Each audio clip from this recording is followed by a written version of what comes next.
TV18.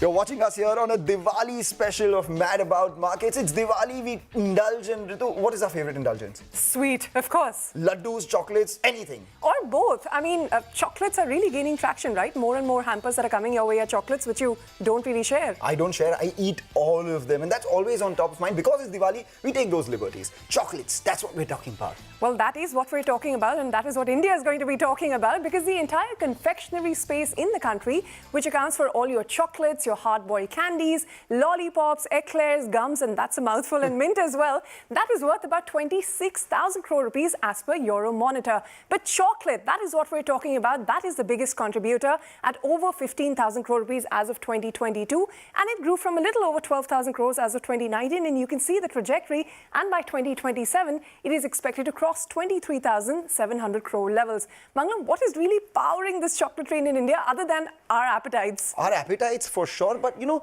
it's the classic template for Mad About Markets: growing population, growing disposable income, and it's lending itself to the growth that we're seeing in the chocolate market as well. Shifting consumer taste, people are looking at exploring newer avenues of sweet consumption, rising middle class disposable income. They've been key growth drivers for the mass chocolate market, which accounts for majority of the 15,500 crore that Ritu just spoke about. But increasingly, there is a fascination, love for international luxury chocolate experiences. There are a lot of local artisanal brands coming in, and now there is also the increased awareness of health benefits of dark chocolate. Whatever be the reason, people are spending a lot of money, and a lot of waste share is what the chocolates are gaining these days. Well, a lot of people are gaining waste share, like you said, but these companies are making lots of money. We'll quickly introduce our guests that have all the insights we need today. We have S Sodhi, the Managing Director of Amul, with us. Also, Vikram Karwal, the Senior Director, Marketing at Mondelez India. And also joining us on the program is Kalpesh Parmar, the Country General Manager of Mars Wrigley India. Gentlemen, thank you and welcome on the show. Vikram, I'll start with you. You know, over the years, how has Mondelez increased the market around chocolates? Could you give us some numbers on what kind of consumption trends you're seeing, the occasions when chocolates are used, etc.? Yeah, I think our endeavor over the years in Mondelez has been to drive penetration for the chocolate category and also improve consumption, not just in urban areas, but also in rural areas by driving relevance for the category on different occasions. Also by introducing different products which cater to different needs for the consumers. So the penetration of the category today stands at about 40%. Which means 40% of the consumers are consuming chocolate category at least once a year. And we have also delivered very strong and relevant communication over the years, which has engaged consumers with the category and driven consideration. Take your point on all those factors that you spoke about, because Mondelez has been the key. For India, chocolate market equates to Cadbury Dairy Milk, as we'll find out now. But we also have Kalpesh with us. Kalpesh, you know, from a Mars Wrigley standpoint, we have seen a lot of growth drivers. What, according to you, are the drivers, and how big, importantly, can it be going forward? The chocolate category in India is still at a nascent stage.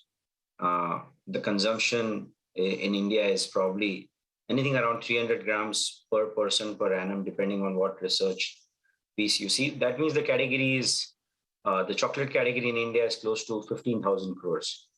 Yeah. Now, there is a trend of health and wellness. Apart from that, there is a trend of indulgence or small moments of happiness. So if you combine and give people a bit of nuts, a bit of chocolate, a bit of packaged quality products, that's where this category can go from the current 15,000 crores to probably 150,000 crores in the next 10 to 20 years.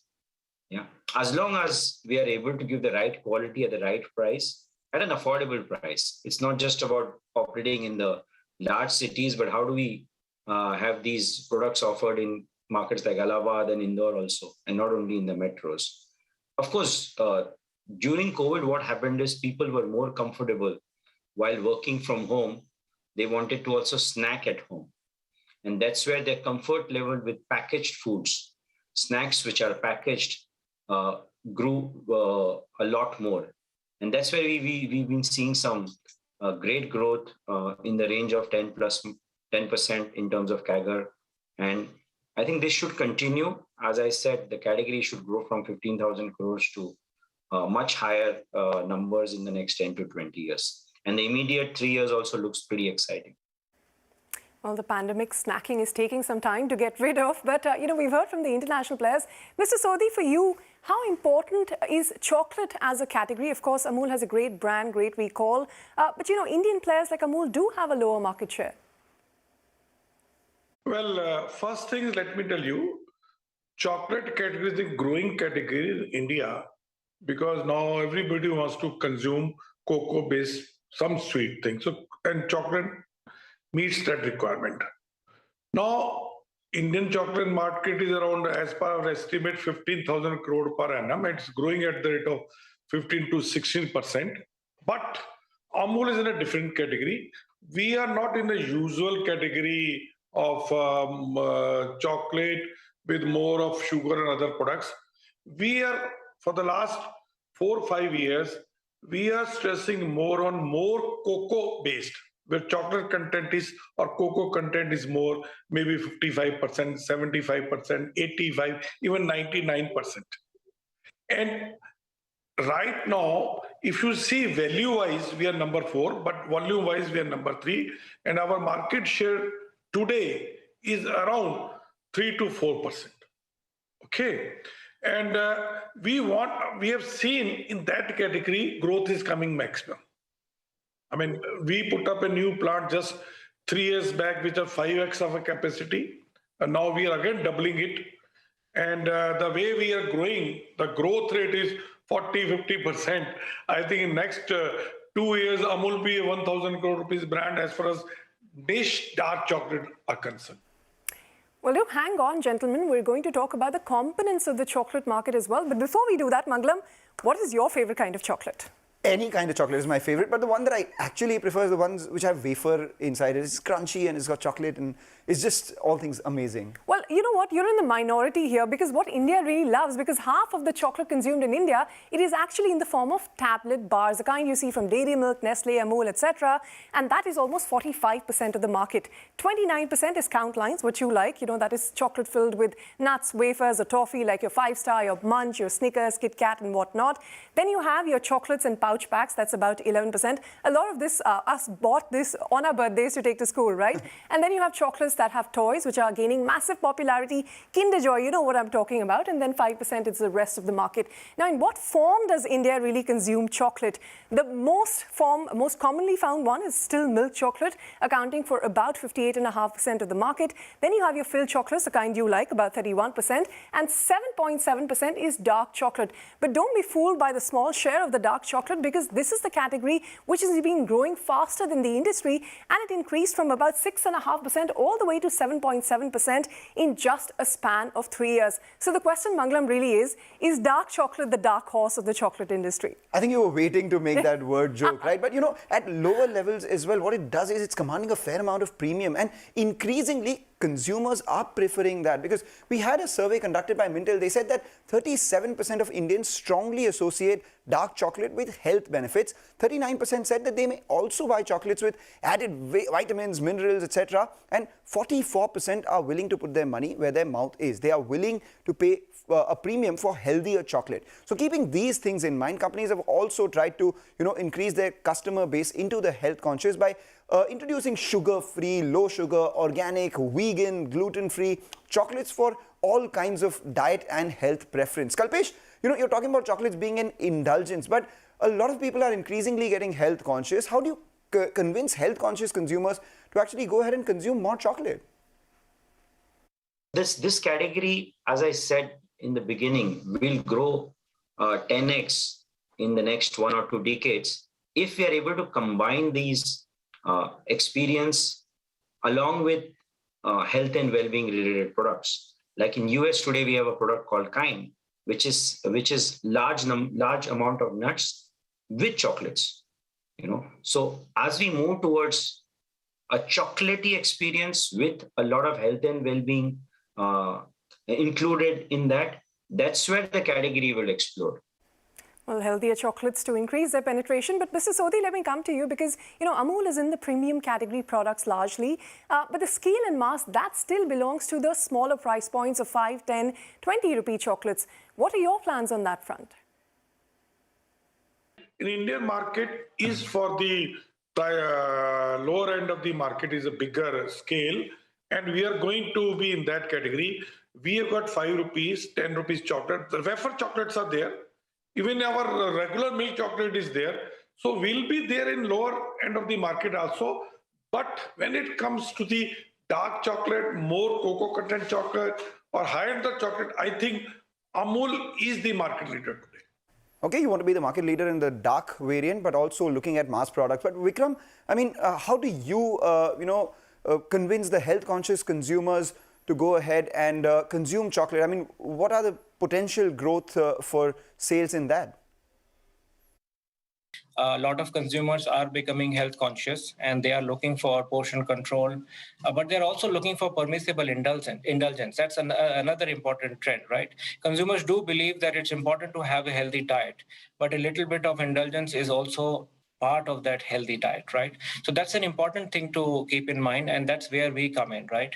See, we are a snacking company, and this is an important issue that is facing our society, and there is no one silver bullet for this. We are in the business of snacking. We want to build the right snack for the right moment. But we also want consumers to snack responsibly, right? So we are taking a few initiatives at our end. For example, we want to make sure that the consumers are snacking mindfully and they have all the information on the pack, on the back of the pack, on the front of the pack. We're also focused on making sure that we are improving our current portfolio as much as possible. We are trying to reduce sodium, we are trying to reduce sugar, and we are trying to reduce saturated fat from our products. Take your point, Vikram, and what you do will have ramifications on the industry itself. Let's talk about the industry. And if the color of my jacket is something to go by, we will know who the leader in the chocolate industry is. It's Mondelez, the owners of Cadbury, and they are a leader by a distance, 57.5% market share as per Euromonitor. And just to tell you the scale of their dominance, they're 3.5 times their next biggest player. That is 16% market share coming in for Munch and Kit Kat owners Nestle. The third one is Ferrero Rocher, increasing its presence because of the toy chocolate.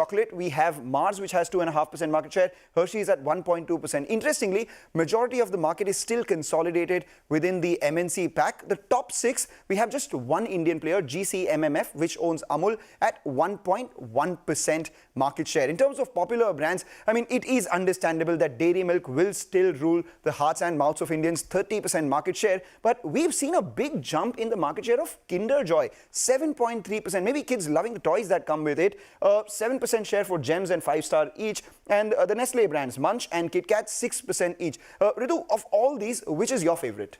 Well, it depends on the day, on the mood, because you know what chocolate really is as a category is an impulse category. 96% of it is still sold offline. Now, within that, about 77% is sold through small local grocers, 13% through super and hypermarkets, about 3.1% through food, drinks, tobacco specialists. And I hope people who've been advocating how UPI has killed toffee, we've debunked that enough and more on the channel. Now, retail e-commerce, it is still about 4.2% of the overall sales of all chocolates in India. But innovations have been driving growth lately, and we have seen some interesting launches come in from the MNCs. First, let's talk about Mars. Now, Snickers launched Kesar Pista in India in 2022.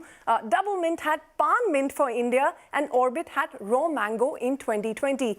Mondelez too has a Cadbury Dairy Milk with less than 30% sugar and a Dairy Milk variant where, as they customize Cadbury celebrations and gift boxes for e-commerce, you also have Amul, which is the leader of the premium dark chocolate market with 75%, 90%, 99% and as much as 100% dark chocolate options that are available in the market. I don't know how many takers there are for it yet, but it's a fast-growing category. It seems like there are a lot of takers for the Kesar Pista Snickers. I personally tried it. It wasn't good as compared to the original Snickers, but I get why a lot of people might like that little bit of Indianness in their chocolate. Well, not for me. Well, let's ask that to Kalpesh itself. Kalpesh, isn't it ironic that when you want to grow international flavors and the experience and yet launch something like Kesar Pista Snickers, what was the rationale behind that? I think local flavors and inclusions are the way to win in snacking category. Yeah. And again, when it comes from globally loved brands like Snickers or Galaxy, the acceptance from the consumer increases. Why? Because in today's world, we are in a phygital world. So while people shop in a local grocery store or a supermarket store or an e-commerce channel, but it should have a social media value. It should be an experience of that brand, which can give them that international experience. So once you combine these things, I think there is a sweet spot sitting. Well, let's go even more hyper-local. And Vikram, let me put that question to you. Could you give us some sense of the penetration of brands in rural and urban markets? And what are some of the consumption trends that you're seeing playing out there? Rural is a very important market for us. Rural contributes almost 1/3 of our business, right? And if you look at the FMCG industry, it will be contributing roughly 1/4 of the consumption that happens in FMCG. So rural is a very, very important driver for us. I think in terms of penetration of the category in rural, it will definitely be lower than urban. But we have also seen a dramatic change in the last few years. People are able to afford premium products now in rural. Penetration of the category is increasing. Plus, our presence in rural markets and our distribution is also increasing. We are focusing a lot on data, on technology, on our presence. We are building our cold chain very aggressively in rural areas so that consumers are able to access those products which they used to in urban India equally well in rural India as well. They are able to get the same range of products, same choices that the urban consumer is enjoying today in rural areas as well. So that has been our focus to drive rural growth. We definitely see penetration growing, consumption growing, and more importantly, relevance of the category growing in rural areas as well. All right, gentlemen, hang in there. We'll head into a short Kit Kat break. Not sponsored by Kit Kat, but we will eat one. And on the other side, we'll talk about what's helping float the chocolate industry's boat. And we talk about the key challenges facing the sector in yays and mays. But as always, we'll also ask the bigger question, and that is, in this MNC-dominated market, can Indian brands get a bigger piece from the chocolate industry?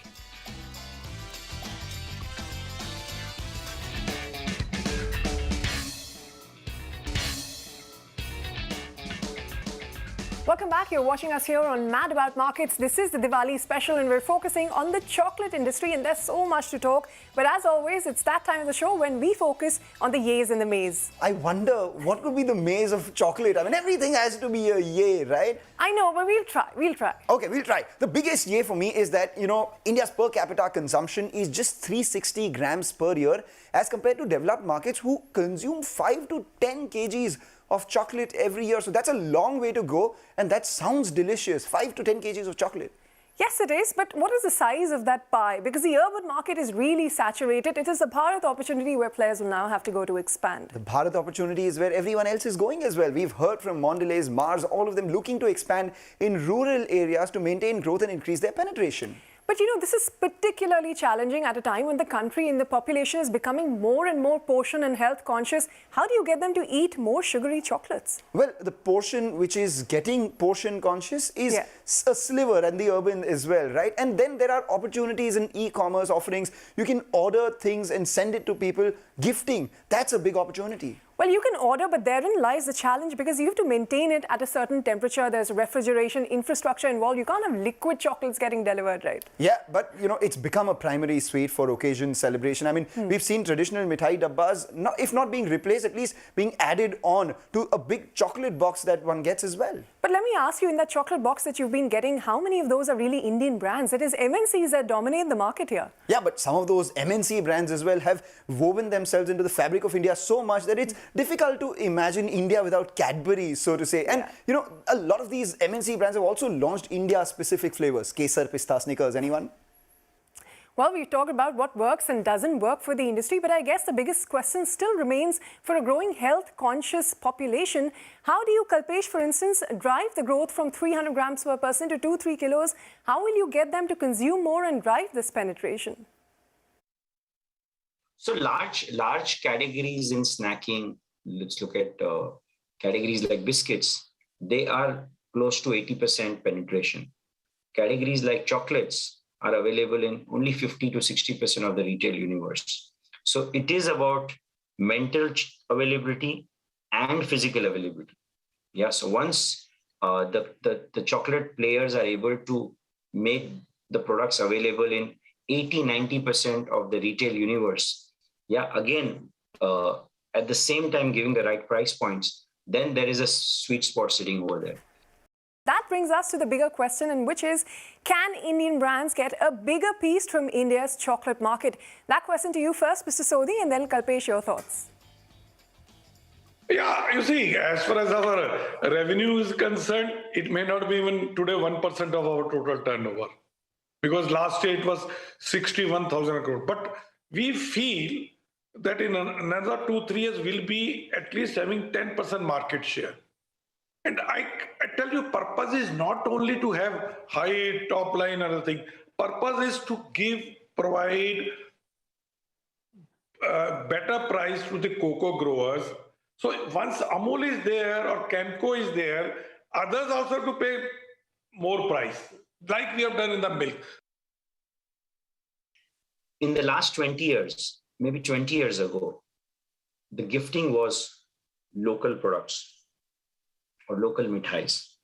And thanks to the great work all the companies have done, today a huge percentage of gifting is through chocolates. And every time someone gifts a chocolate to someone, that's entry into a new household. So I think it's going to be an and. I love Indian mithais. I'm a big fan. And I don't think chocolates can replace that happy moment what an Indian mithai gives.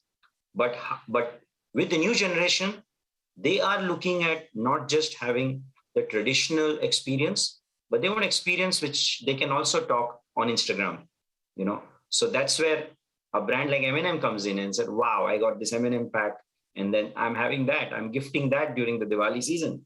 And that's where the category would grow. Having said that, from a 20-30 year lens, I believe both will coexist. But the millennials, Gen Zs might be more comfortable with these international experiences or local experiences which they resonate with. So it will be, both will exist, but again, packaged confectionery products will do very well from a long-term or a medium-term perspective. All right, so from the long-term standpoint, Indian mithais, Indian brands and international brands, all of them will coexist. It will, so long as people like Ritu and me continue to eat all those sweets. But thank you, Mr. Sodhi, Kalpesh, Vikram, for joining us and giving us your perspective on the chocolate market. I think they whetted our appetite enough for us to just go grab a bite of chocolate. Thank you. And you all have a happy Diwali.